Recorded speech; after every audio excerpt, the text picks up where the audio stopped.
Olá, prazer estar juntos com você. Mais uma vez estamos juntos aqui, o pastor José Carlos Carvalho, da cidade de Santos, São Paulo.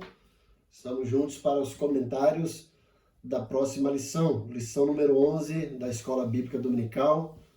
Lição essa que será ensinada, ministrada no próximo domingo, dia 12 de dezembro de 2021. Eu espero poder corresponder à expectativa de todos. E como sempre, minha oração, meu desejo é que o Espírito Santo use cada um dos professores com sabedoria, com unção, mas principalmente muito dinamismo para ministrar essa lição para os seus alunos. A lição tem como tema o zelo do apóstolo Paulo pela sã doutrina. Então, o nosso foco é mostrar que assim como Paulo zelava pela sã doutrina, hoje as igrejas também precisam zelar pela sã doutrina. Estamos vivendo um período crítico, onde tem sido ensinado em muitos púlpitos doutrinas que não são bíblicas, doutrinas, como o próprio apóstolo Paulo diz, de homens e de demônios. Mas precisamos resgatar o ensino bíblico, a sã doutrina. E o professor tem essa oportunidade, né, e esse dever de entusiasmar os seus alunos para que aprendam e ensinem a sã doutrina, no intuito de gerarmos igrejas sadias e crentes sadias. Então vamos juntos para essa maratona dessa lição bíblica. Vamos para o nosso texto áureo, que se encontra em 1 Timóteo 4,16. Paulo escrevendo para Timóteo, ele diz: tem cuidado de ti mesmo e da doutrina. Persevera nestas coisas, porque fazendo isto te salvarás, tanto a ti mesmo como aqueles a quem te ouvem. Então, Paulo aqui falando para Timóteo, dá esse recado, dá esse conselho muito importante, né? Para que Timóteo cuidasse dele mesmo e ao mesmo tempo cuidasse da doutrina. E que com isso Timóteo salvaria tanto a ele quanto aqueles que o ouvem. Então, esse texto áureo tem muito a ver com o que será ministrado nessa lição, nesse próximo domingo. A nossa verdade prática é que a Igreja de Cristo é a única instituição divina na Terra que preserva e defende a sã doutrina diante dos enganos e males das heresias. Então estamos vivendo uma época em que a igreja está sendo bombardeada, em que pessoas estão abandonando a igreja, arrumando um bocado de desculpa. Estamos aí vivendo o movimento do MSI, dos membros sem igreja, ou dos movimentos sem igreja. Mas como eu sempre digo, a igreja é e sempre será a única agência credenciada por Deus como sua representante aqui na Terra. E como corpo de Cristo, como representante de Deus, a igreja tem esse cuidado, esse compromisso de preservar e defender a sã doutrina, para que a verdade seja ensinada, para que os crentes não sucumbam diante de enganos, diante de males e heresias que têm sido pregado nesse século que estamos vivendo. Prosseguindo, vamos para os nossos objetivos. O objetivo geral é asseverar o zelo pela sã doutrina. Então, mais do que nunca, a igreja precisa ser a guardiã, precisa zelar, precisa cuidar pelo ensino das Escrituras, o ensino sadio. Paulo, quando escreve as suas epístolas pastorais, ele deixa bem claro que o que mantém uma igreja sadia é o ensino da sã doutrina e a qualificação dos obreiros. Então, obreiros qualificados pregam e ensinam a sã doutrina. E uma igreja onde que é pregada e ensinada a sã doutrina vai gerar obreiros qualificados. Então, esse é o nosso objetivo geral. E os nossos objetivos específicos. O primeiro dele é conceituar e correlacionar ortodoxia e heterodoxia. São palavras que às vezes são até meio difíceis de pronunciar e talvez os alunos de vocês não tenham noção exata do que significa ortodoxia e heterodoxia. Então, compete a você, professor, trazer para eles o conceito correto dessas duas palavras que são importantes, são palavras técnicas, mas que são importantes no contexto de igreja e no contexto da nossa lição. O nosso segundo objetivo é advertir a respeito da ameaça da corrupção doutrinária. Então, mais do que nunca estamos aí vivendo um período de enxurradas de heresias, de ensinos de homens, de ensinos de demônios. A igreja tem seguido caminhos perigosos, porque tem sucumbido a lobos, a mercenários, a pregadores que não têm um compromisso com a sã doutrina, mas que pensam em si próprio e têm desviado a igreja do evangelho genuíno. E precisamos mais do que nunca voltar aos primórdios, voltar ao verdadeiro evangelho. E o nosso terceiro objetivo é apresentar a igreja como a guardiã da sã doutrina. É lá na igreja onde aprendemos, na igreja onde crescemos, onde nos amadurecemos. É a igreja que deve ser a portadora e, ao mesmo tempo, a guardiã da sã doutrina. Então, esses são os nossos objetivos, tanto objetivo geral quanto objetivos específicos. Vamos agora para o nosso ponto central. O ponto central da lição é que é preciso zelar pela sã doutrina. Então, a igreja é essa zeladora que cuida, que ensina, que preserva e que zela não apenas da doutrina, mas a doutrina sadia, a sã doutrina que é ensinada por Jesus Cristo, que foi ensinada por Jesus Cristo, que foi ensinada pelos apóstolos e muito mais pelo apóstolo Paulo. Ele que usa essa expressão, sã doutrina. Na nossa interação com o professor, vemos aí que em relação à Bíblia, que é a palavra de Deus, e nós cremos na Bíblia como um todo, como realmente a palavra de Deus. A Bíblia não contém a palavra de Deus, a Bíblia é a palavra de Deus.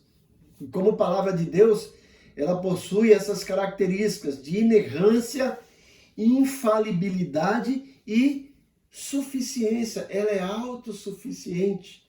Então, recentemente temos visto aí alguns pregadores dizendo que a Bíblia precisa ser atualizada porque ela não é suficiente. E isso não é verdade. Billy Graham disse certa vez que a Bíblia é mais atual do que o jornal que vai ser publicado amanhã. Isso é uma grande verdade. Então a Bíblia é suficiente para toda regra de fé e prática. E para nós zelar pela sã doutrina que se encontra na Bíblia, nas Escrituras Sagradas, é algo que é inegociável, não podemos abrir mão disso. Em tempo que estamos vivendo de ventos de doutrinas, torna-se urgente, imprescindível, a partir da vida e do ministério do apóstolo Paulo, reafirmar também o nosso compromisso com a sã doutrina, que é exposta na palavra de Deus. Então, que possamos buscar honrar a Bíblia e, ao mesmo tempo, ter a coragem de afirmar e reafirmar as gloriosas e antigas doutrinas das Sagradas Escrituras. Não vamos aqui ensinar e defender tradições e costumes, não, mas sim doutrina, sã doutrina. Essas doutrinas tanto edificam quanto sustentam a Igreja de Cristo e tem sustentado ao longo dos tempos. E é por isso que, apesar de tudo, a Igreja não tem sucumbido a essas modernidades, tem mantido o seu padrão, porque o compromisso é com a palavra de Deus, com a sã doutrina. Na nossa introdução da lição, dessa lição que vamos ministrar, cabe aqui algumas perguntas. Qual o fim do mandamento? Porque devemos zelar pela sã doutrina. Qual o ponto de equilíbrio da sã doutrina? Então, o assunto que estudaremos nessa lição responderá não só a essas questões, mas como outras parecidas com essas, e que se mostram importantes para a nossa maratona na vida cristã, porque a vida cristã é uma maratona, é uma caminhada. E o meu desejo, como sempre, é que o Espírito Santo enriqueça cada professor na graça e no conhecimento, para que leve essa lição, para que ministre essa lição com entusiasmo e crie nos seus alunos uma sede, um compromisso de zelar pelo ensino genuíno do Evangelho, pela sã doutrina. O nosso tópico 1 é ortodoxia versus heterodoxia. Como eu disse a princípio, né? São palavras até difíceis de serem pronunciadas. E com certeza, muitos dos alunos de vocês não sabem o que significa essas duas palavras, ortodoxia e heterodoxia. Então vamos trabalhar um pouquinho esses conceitos aqui no tópico 1. No primeiro subtópico, vamos falar que esses termos são dois termos técnicos e que são importantes. Então, ortodoxia e heterodoxia são dois conceitos gregos, são dois termos técnicos. Mas, embora sejam técnicos e que não está lá na Bíblia, escrito da forma que a gente vê aí, são termos necessários à teologia. E é fundamental que compreendamos a distinção entre ensino correto e desvios quanto à doutrina bíblica, porque esses dois termos, ortodoxia e heterodoxia, têm a ver com o ensino correto e os desvios doutrinários. Então, esses termos nos ajudam a compreender a preocupação que tinha o apóstolo Paulo com a invasão de heresias nas igrejas locais que ele fundou. E hoje essas heresias cresceram e têm entrado porta dentro de igrejas. Muitas igrejas que a gente entra, a gente não consegue perceber lá uma igreja compromissada com o verdadeiro evangelho. Eu entro em algumas igrejas e eu me sinto perdido. Há uma enxurrada de coisas acontecendo nas igrejas e com intuito ou com uma proposta, entre aspas, de ganhar pessoas. A igreja tem aberto brechas perigosas com esses ensinos, com a falsa pretensão de trazer pessoas para a igreja. Veja bem, olha aí, trazer pessoas para a igreja. O nosso compromisso de pregar o evangelho não é trazer pessoas para a igreja. O nosso compromisso de pregar o evangelho é converter pessoas ao Senhor Jesus. Então, muitas igrejas, em vez de evangelizar o mundo, acabam mundanizando o evangelho com essa enxurrada de ensinos que não são verdadeiros, não são ortodoxos. São, então, ensinos heterodoxos. Então, heterodoxia é uma palavra que vem do grego, que significa opinião diferente e que vai incluir quaisquer opiniões ou doutrinas que discordem de uma posição oficial ou ortodoxa, correta. A gente vai trabalhar um pouquinho mais esses dois termos no próximo tópico, né? Mas convém dizer que esses dois termos, ortodoxia e heterodoxia, são termos técnicos que são imprescindíveis e necessários para a nossa teologia. O nosso subtópico 2, vamos agora conceituar, vamos falar um pouquinho sobre ortodoxia, pensar um pouquinho o que é essa palavra, como eu disse que muitos dos nossos alunos não conhecem. Então a palavra ortodoxia, ela vem de uma corrente doutrinal que não apenas declara, mas também que representa uma visão correta e que é fundamentada em princípios sistemáticos ou metafísicos e científicos. Então, talvez essa explicação, esse conceito fique confuso, mas vamos melhorar um pouquinho isso. Então, o contrário, ou seja, o contrário é a heterodoxia, que não é corrente doutrinal e que não representa a visão correta, e que não é fundada em princípios sistemáticos. Então, os cristãos ortodoxos, por força da denominação, são aqueles que professam toda a doutrina da fé cristã de acordo com o magistério da igreja, de acordo com o sistema de ensino da igreja que vem dos apóstolos, como diz o Novo Testamento, o ensino dos apóstolos. Você vê que a igreja, quando começou em Atos 2, fala que eles perseveravam na doutrina dos apóstolos, ou seja, perseveravam na ortodoxia. E a ortodoxia consiste na conformidade a formulações oficiais da verdade. Então, a ortodoxia tem um compromisso com a verdade doutrinária. Já a não conformidade forma a heterodoxia ou a heresia. Então, tudo aquilo que foge da ortodoxia, ou seja, do ensino verdadeiro, do evangelho genuíno, é heterodoxia ou mesmo uma heresia. Quando olhamos para a língua grega, da qual foi escrito o Novo Testamento, a palavra ortodoxia tem como prefixo ortos e significa aquilo que é direito, que é reto, que é certo. E podemos observar isso na primeira epístola do apóstolo Paulo, escrita a Timóteo, capítulo 4, versículos 1 e 2. 1 Timóteo, capítulo 4, versículos 1 e 2. Vamos ler então esse texto. O apóstolo Paulo diz o seguinte: ora, o Espírito afirma expressamente que nos últimos tempos alguns apostatarão da fé por obedecerem a espíritos enganosos e a ensino de demônios, pela hipocrisia dos que falam mentiras e que têm cauterizado a própria consciência. Então, isso aí é heterodoxia.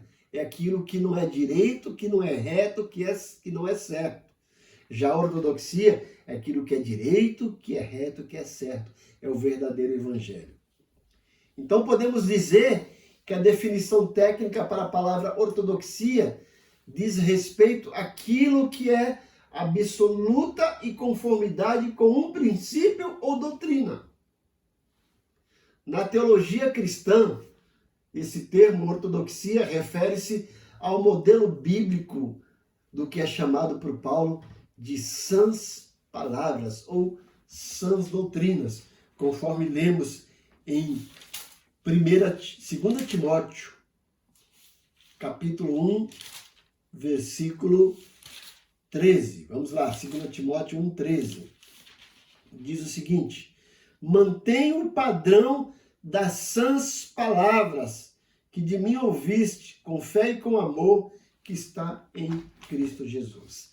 Então, ortodoxia poderíamos aqui então definir de uma forma simplória, clara, como sã doutrina, como sãs palavras. Então, a doutrina cristã é a ortodoxia enquanto for coerente com o que Cristo e os apóstolos ensinaram, correto? Esse é o conceito de ortodoxia. Vamos agora no subtópico 3 conceituar o que é heterodoxia. Então, o prefixo da palavra heteros significa diverso, distinto. Então, assim, heterodoxia nos remete àquilo que nós chamamos de opinião diferente, oposição aos padrões, às normas ou dogmas estabelecidos. Se por um lado a ortodoxia tem um só parecer, a heterodoxia implica várias opiniões a respeito de um mesmo objeto.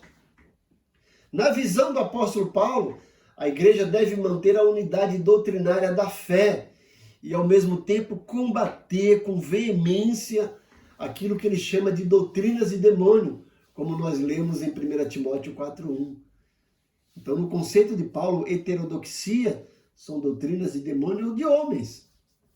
E a igreja deve, portanto, ser uma igreja ortodoxa, uma igreja que ensina a verdade, que tem uma norma, um padrão de acordo com o evangelho ensinado no Novo Testamento. Sua advertência, a advertência de Paulo, é um antídoto para nós nos dias de hoje. Devemos, pois, fortalecer a unidade doutrinária em nossas igrejas, né? Pedir para que os nossos alunos, nós como professores, que tenham a mente dos bereanos, como a gente vê lá em Atos 17, quando Paulo foi pregar lá em Bereia. Fala que eles foram mais nobres dos que Tessalônica. Por quê? Porque eles ouviram Paulo pregar, mas iam examinar o discurso de Paulo à luz das Escrituras.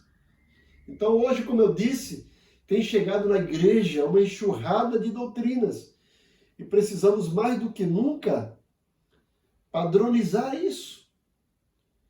Verificar se essas doutrinas que têm sido ensinadas realmente condizem com o ensino das Escrituras.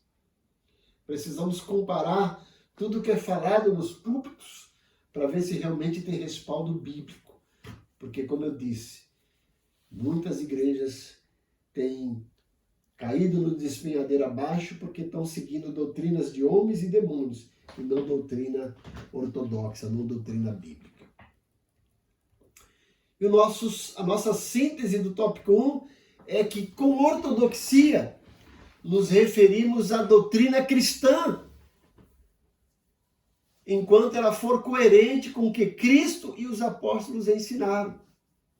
Com heterodoxia, tudo o que for diferente disso. Então, como eu disse, né? Olha, gente, tem chegado cada coisa. Eu tenho visto aí algumas igrejas que têm ressuscitado o judaísmo. A gente chega em igrejas, né?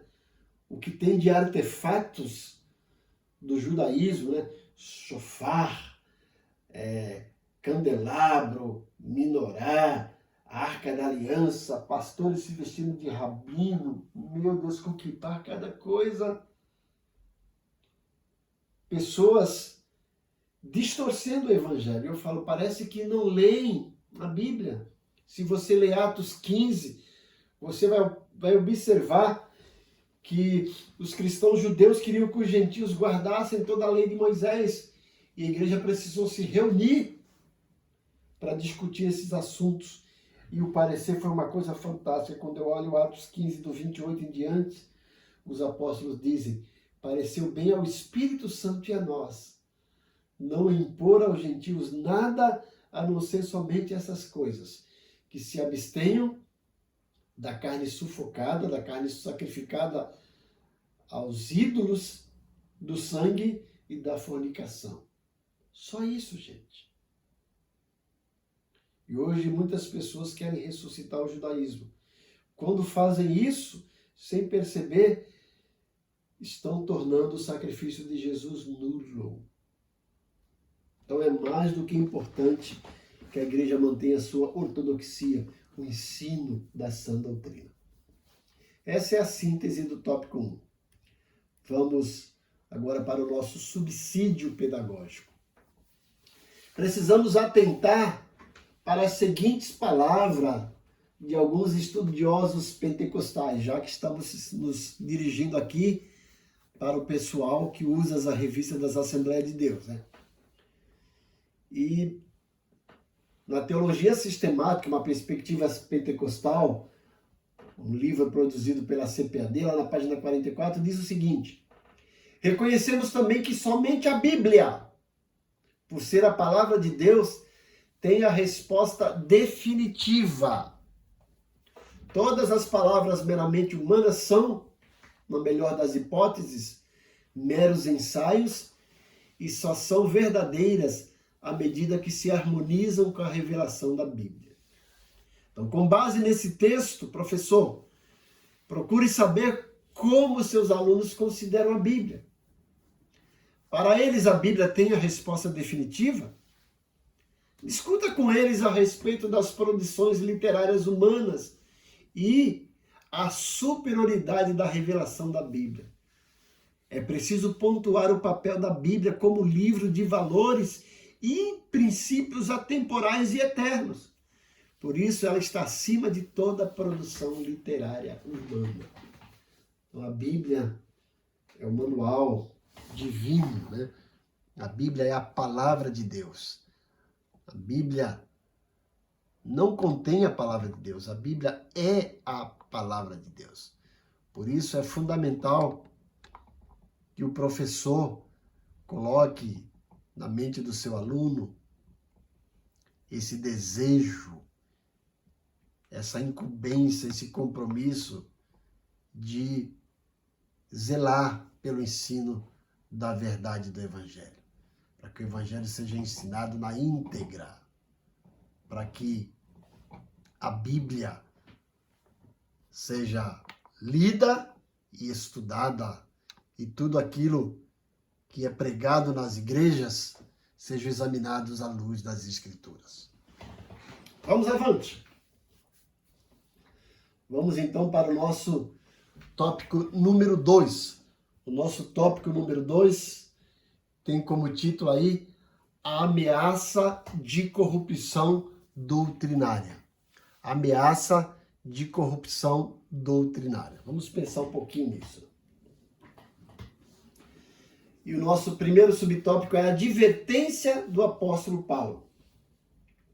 Quando lemos 1 Timóteo, uma carta chamada Epístola Pastoral, Paulo adverte Timóteo acerca de alguns que não ensinem outra doutrina.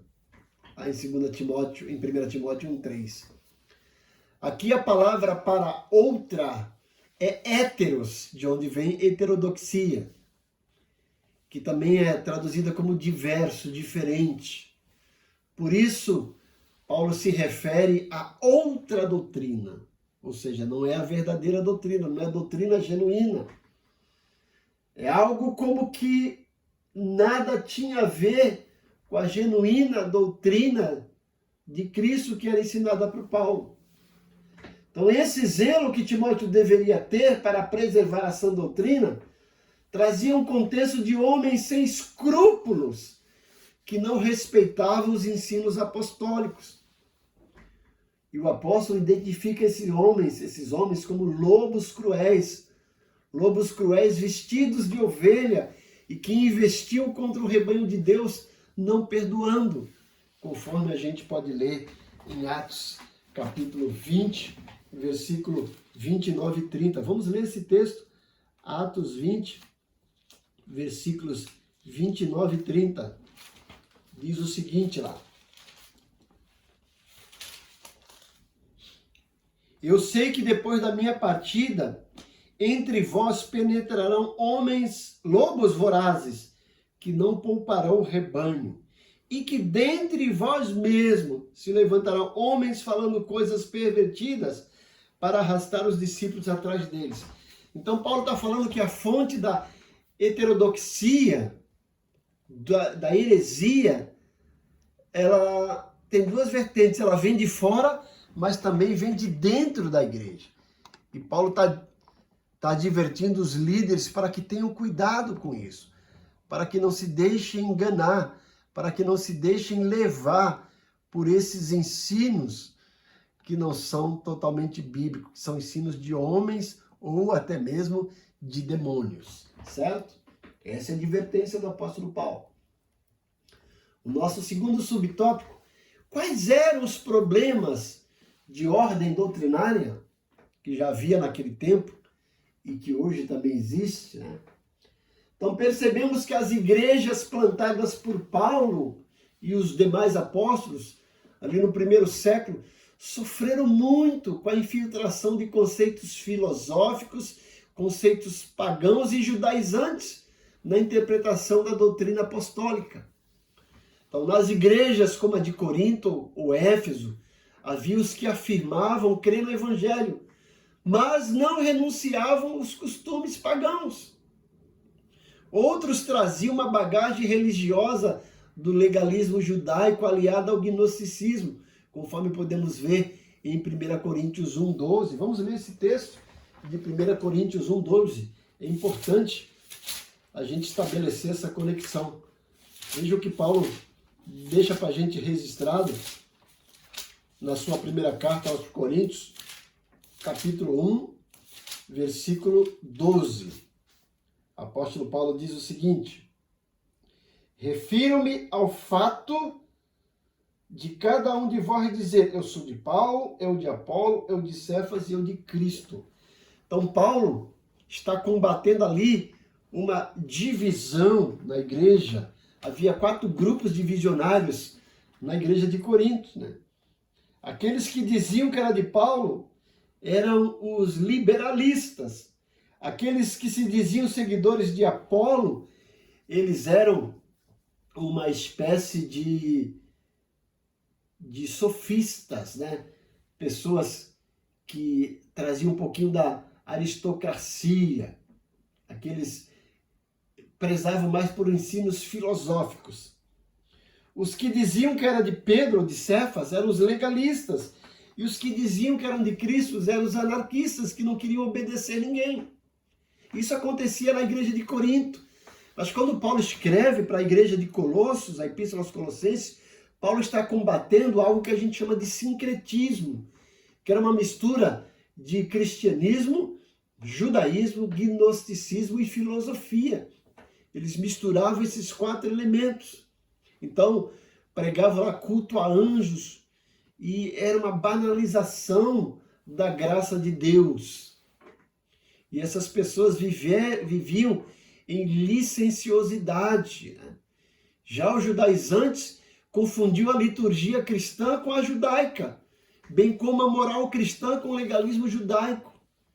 Agora precisamos entender que a igreja de Cristo não pertence a um novo tempo, né? Quer dizer, pertence a um novo tempo, mas deve obedecer ao ensino do Novo Testamento. A igreja de Cristo não pertence a um líder humano. A igreja é de Cristo.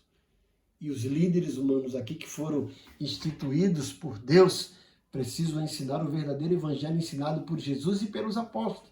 Não evangelhos que vêm de si próprio que eles acham. Então, os problemas de ordem doutrinária naquela época eram isso. Predominava o gnosticismo, o judaísmo, um pouco de filosofia misturado com o cristianismo. Hoje, tomou aqui uma dimensão extraordinária. O que aparece de doutrina, gente? A gente vê aí teologia da prosperidade, teologia do liberalismo, teologia do socialismo. E a igreja tem permitido que essas doutrinas entrem nos seus templos e tem causado um bocado de transtorno. Então, é fundamental defender a fé cristã. O nosso subtópico 3, outra coisa que acontecia na época de Paulo, fábulas e genealogias intermináveis. Então, no tempo de Paulo, havia os mestres falsos, ou os falsos mestres, que propagavam fábulas e lendas da vida judaica, como, por exemplo, culto a anjos, conforme a gente lê em Colossenses 2,18. Vale a pena ler esse texto. Culto a anjos. Colossenses 2,18. Paulo corrige essa prática, né? Bate de frente com isso. Colossenses 2,18 diz o seguinte: ninguém se faça árbitro contra vós outros, pretextando humildade e culto dos anjos, baseando-se em visões, enfatuado, sem motivo algum na sua mente carnal, e não retendo a cabeça do qual todo o corpo, suprido e bem vinculado por suas juntas e ligamentos, cresce o crescimento que procede de Deus. Então, veja, naquele tempo já havia essa questão de culto a anjos, né? Recentemente tem surgido também, gente, igrejas, né? Tinha uma igreja aí que montou um cenáculo para anjos e o povo ficava atrás de adorar anjos. E quando a gente vê no Novo Testamento, nenhum anjo aceitou para si a adoração. Porque os anjos diziam que eles são mensageiros de Deus, mas a adoração é só o Cordeiro de Deus, que esteve morto, mas está vivo. Então Paulo combate isso. Além desses falsos mestres não possuírem conteúdo concreto, eles torciam o sentido da verdade apostólica. E o apóstolo Paulo advertiu a igreja quanto a essas coisas e as refutou com veemência, como já lemos em 1 Timóteo capítulo 1, versículo 3 e 4. E aqui nós aprendemos que não podemos perder tempo com querelas infrutíferas. O conhecimento das Escrituras não é para ostentar nenhuma vaidade pessoal ou capacidade de intelecto, mas é para nos fazer caminhar com o coração puro, com uma boa consciência e uma fé não fingida, como o apóstolo Paulo nos adverte em 1 Timóteo 1,5. Então, gente, ainda existe pessoas com isso, com fábulas, com genealogias, como havia no tempo de Paulo. Mas o que precisa ser pregado hoje não são fábulas, não são genealogias, não são usos e costumes. O que precisa ser pregado é a sã doutrina. E a nossa síntese do tópico 2 é que Paulo sempre admoestou a igreja quanto às ameaças de corrupção doutrinária. Então, Paulo sabia que isso ia acontecer e ele queria deixar a igreja ciente disso. E ele advertia: tenham cuidado com os falsos mestres e com a sã doutrina. Né? Tanto os falsos mestres quanto a sã doutrina. Isso é um veneno para as igrejas. O nosso subsídio teológico desse tópico 2 é que o termo fábulas ou mitos poderia incluir narrações alegóricas, lendas ou ficção, ou seja, doutrinas espúrias em contraste com a verdade do Evangelho. Essa palavra era frequentemente usada no sentido pejorativo, denotando deste modo histórias falsas e tolas. E a composição de histórias míticas baseadas no Antigo Testamento agradava aos judeus daquele período. Os mitos eram também uma parte integrante do ensino dos gnósticos, que tinham, por exemplo, versões alternativas da história da criação. Então a gente vê hoje, gente, uma enxurrada de pessoas com esses ensinos. Né? Então tem aí um ensino a respeito de Lilith, alguns dizendo que foi a primeira mulher de Adão, outros dizendo que era um demônio. Então tem tanta coisa surgindo aí, meu Deus! E a igreja precisa ter cuidado para não cair nesse laço dessas fábulas, dessas lendas, dessas ficções, né? Pessoas aí que querem colocar visões, experiências, dizendo eles que são experiências com o Espírito Santo, querendo colocar isso acima das Escrituras. Então, gente, cuidado com isso. O povo parece que tem um gosto, tem uma atração por tudo isso. A gente vê aí alguns líderes, algumas pessoas dizendo que foram arrebatados, né, que chegaram até o inferno e trazem aí revelações. Meu Deus, quanta enxurrada, quanta baboseira! E o pior, que o povo de Deus dá ibope para esses camaradas, né? Eu tenho um pastor amigo meu que ele diz que esses aí não são vasos, são pinicos evangélicos. Ele encontrou um cidadão que disse para ele que queria pregar na igreja dele porque ele tinha sido arrebatado e foi para o inferno. E esse pastor amigo meu disse para ele: meu amigo, lá na minha igreja eu só quero ensinar sobre o céu. Eu não quero ensinar sobre o inferno. E se você foi para o inferno e voltou é porque nem o diabo te queria lá. Então, por favor, meu amigo, não vá na minha igreja, não. Então, é muito importante que a gente tenha um compromisso com a palavra de Deus e não entre por esses caminhos de lendas, de profetadas e revelamentos. O que vale para a gente é a palavra de Deus, é a sã doutrina. Tudo isso que é ensinado precisa ser corrigido à luz das Escrituras. Então, não se engane com isso. Teve um tempo aí, gente, teve um livro que vendeu a fábula, que era a divina revelação do inferno. Se você ler aquele livro, você vai ver cada baboseira, meu Deus. O apóstolo Paulo teve uma experiência fantástica. Ele nos conta que foi conduzido por revelação espírita ao terceiro céu e que ele viu coisas que eram indescritíveis, que não poderia ser dita ao mortal. Então tem muita gente aí que diz que foi arrebatado, que foi ao céu, que foi ao inferno e vem trazer coisas. Gente, nada disso tem valor se não tiver um respaldo bíblico. Então precisamos aqui defender a nossa fé cristã. Não caio nessas ciladas.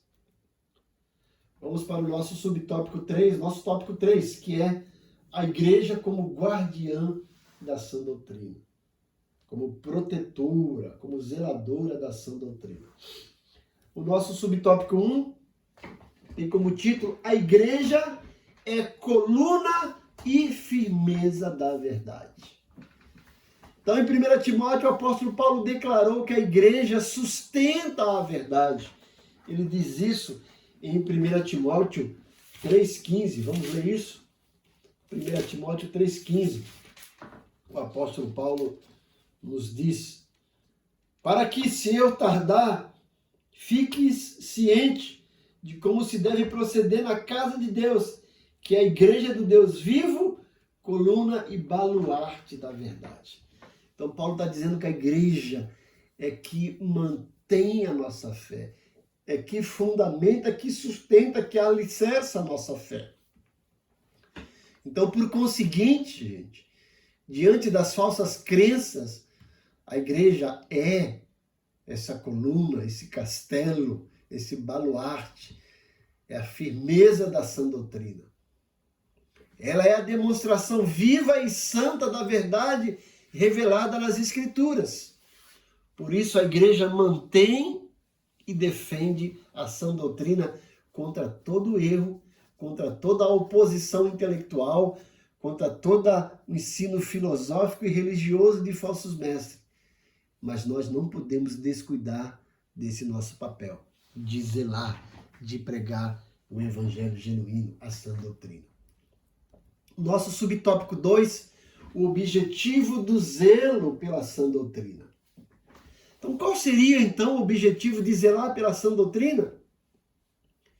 É preservar o amor, preservar um coração puro e uma fé não fingida, como o apóstolo Paulo nos revela em 1 Timóteo 1,5. Então, a finalidade dessa apologia, dessa defesa da doutrina, é o amor como prática sincera da fé em Cristo.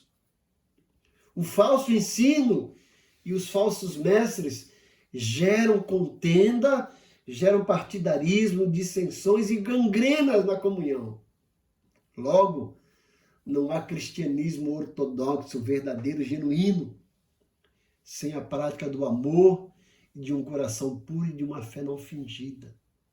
Então, a igreja, como guardiã da sã doutrina, precisa pregar e ensinar essas três virtudes que são importantes: amor, coração puro e fé não fingida.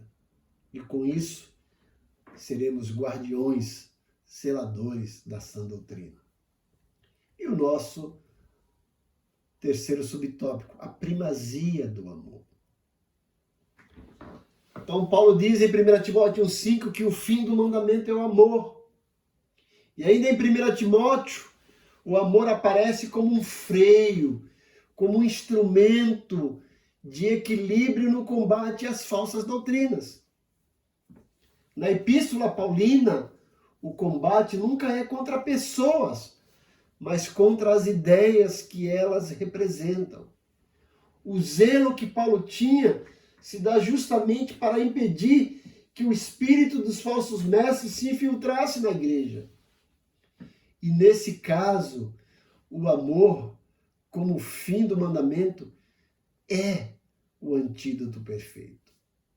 Ele diz: ora, o amor de um coração puro é um amor que procede de dentro para fora, não se tratando de mero sentimento, é um compromisso. Nesse amor, o coração é santificado pelo Espírito Santo, gerando uma pureza interior. Pois um coração sujo pelo pecado não pode agir amorosamente. Já um coração limpo diante de Deus recebe e ao mesmo tempo vê as coisas espirituais com transparência. No amor não há lugar para imparcialidade, pois se cultiva uma boa consciência. Também não há lugar para simulação, para fingimento e hipocrisia. pois se cultiva uma fé não fingida. Paulo, escrevendo para os Coríntios, no capítulo 12 e no capítulo 14, ele fala sobre dons espirituais. Mas entre o 14 e o 12 tem o capítulo 13, que ele fala sobre o amor. E ele termina o capítulo 12 dizendo: buscai com zelo os melhores dons. Mas ele diz: eis que mostrarei um caminho sobre modo excelente. E que caminho sobre modo excelente era esse? O amor. Paulo vai mostrar nos 3 primeiros versículos de 1 Coríntios 13 que nenhum dom espiritual tem razão de existir ou de ser usado se não tiver amor. Ele fala: ainda que eu fale a língua dos homens e dos anjos, se não tiver amor, nada serei. Ainda que eu tenha uma fé grande a ponto de transportar montes, se não tiver amor, nada me valerá. Ainda que eu entregue o meu corpo para ser queimado e distribua todos os meus bens a pobres, se não tiver amor, nada serei. Então, amor tem a primazia. E onde há amor, há o ensino puro da verdade.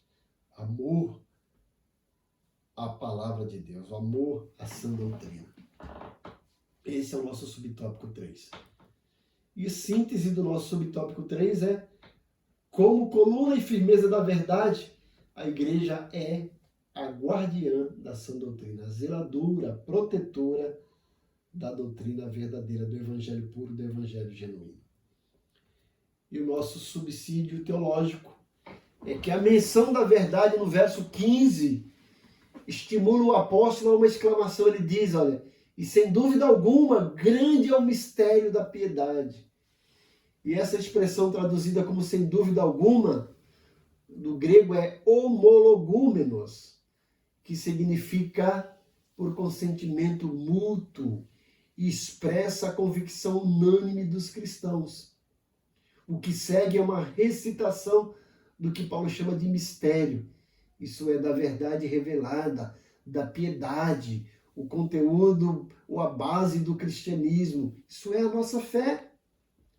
E uma das características mais interessantes das epístolas pastorais é a citação frequente de resumos de adoração contemporânea. Essa nos dá uma noção muito mais rica de como era a adoração no primeiro período, que nós, de outra forma, não teríamos conhecido. Isso é um comentário que está no livro pentecostal, Novo Testamento, Romanos, Apocalipse. E a nossa conclusão, gente, dessa lição é que a Bíblia, a palavra de Deus, é a fonte genuína para a doutrina cristã. Por isso, precisamos ser dedicados estudantes das Sagradas Escrituras, a fim de que zelemos pela sã doutrina. Levemos em conta que a finalidade dela é o amor para em Cristo, vivermos com um coração puro e uma fé não fingida. A exemplo de Paulo, somos chamados para zelar pelo ensino de Cristo, a fim de edificar a igreja do Senhor. Então, mais do que nunca, gente, é preciso pregar o evangelho genuíno. É preciso ensinar aqui a sã doutrina. É preciso zelar pela sã doutrina. Então, o meu desejo é que cada professor coloque isso na mente dos seus alunos. Não aceite qualquer ensino se não tiver respaldo bíblico. Examine o que está sendo pregado nos púlpitos, o que vocês estão ouvindo na televisão, na internet, mas examine na Bíblia. Faça como os bereanos. Examine as Escrituras. Jesus mesmo disse: errais por não conhecerdes as Escrituras e nem o poder de Deus. E ele disse em João 5,39: examinai as Escrituras, porque julgais ternar a vida eterna, e são elas que de mim testificam. Então é fundamental que tenhamos um compromisso com a palavra de Deus. Toda doutrina tem que ter base e respaldo na palavra de Deus. Se não tiver, não deve ser ensinada nem seguida. Que Deus abençoe grandemente. Desejo que Deus use cada um de vocês, professores, com sã sabedoria e com dinamismo. Deus os abençoe grandemente. Amém.